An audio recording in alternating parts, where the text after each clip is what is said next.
about the humanitarian conditions in Liberty. Next, we saw the promise of resettlement, rapid resettlement for the asylum seekers who were to move to Liberty in order to be resettled. Again, we saw Martin Kobler lie about the rapid resettlement of those in Camp Liberty.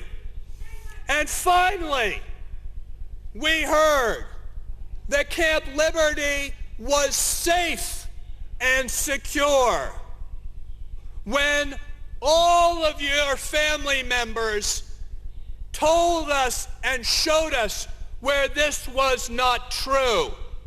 But Martin Kobler said that it was true and that they would be safe. Martin Kobler lied again about the safety of Camp Liberty. So what do we have to do today? We have to call on all of those of good conscience at the United Nations to say, is Martin Kobler worthy of the name a UN commissioner when it comes to the protection and safety of the people in Camp Liberty? Is Martin Kobler worthy of being trusted again?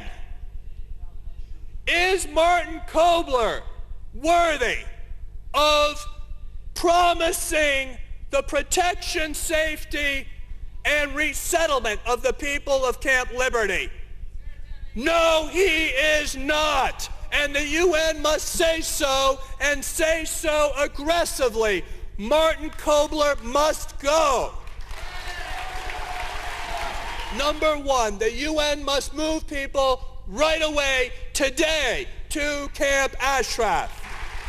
And the United Nations and the United States must be clear that any inaction from here on out can unmistakably be seen as complicity with any future lives lost. And I would also like to ask the question whether the Secretary General feels it would be appropriate to re-evaluate the offices of Martin Kobler. The trust that is lost cannot be established again, and therefore the Secretary General must consider the possibility to replace him. And by the way, it does not really help that Mr. Kobler's wife, the German ambassador to Baghdad, issued a statement which is not acceptable, to make it very clear that this statement of the German ambassador to Baghdad is not the position of the German government. This statement shows a sheer ignorance and political incompetence. The government of Iraq was originating and allowing and wanting and organizing this attack. The logistics to perpetrate the attack were under the government of Iraq's supervision.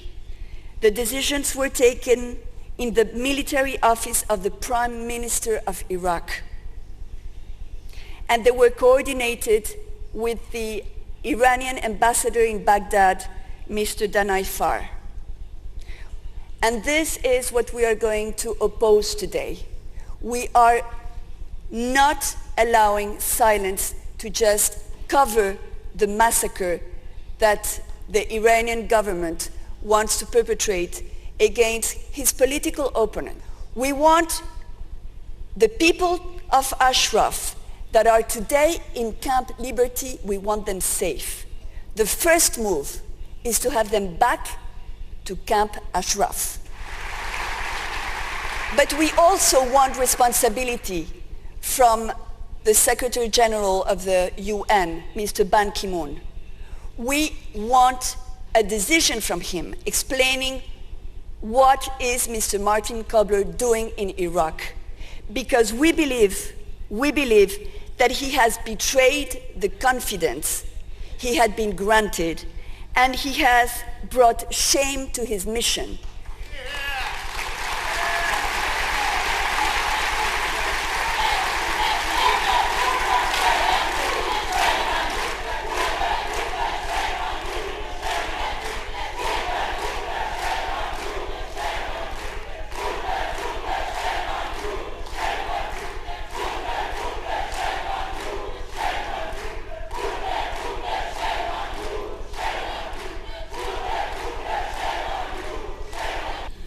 Well, we have failed, Madame Rajavi, and most importantly, the friends of the American Friends of the MEK, we have failed the residents of Ashraf and the residents of Liberty, because we were lied to by Mr. Kobler, we were misled by our own government, and we fell for it. We helped persuade Madame Rajavi to persuade the leadership at Ashraf to begin the resettlement process. It's also a hellhole.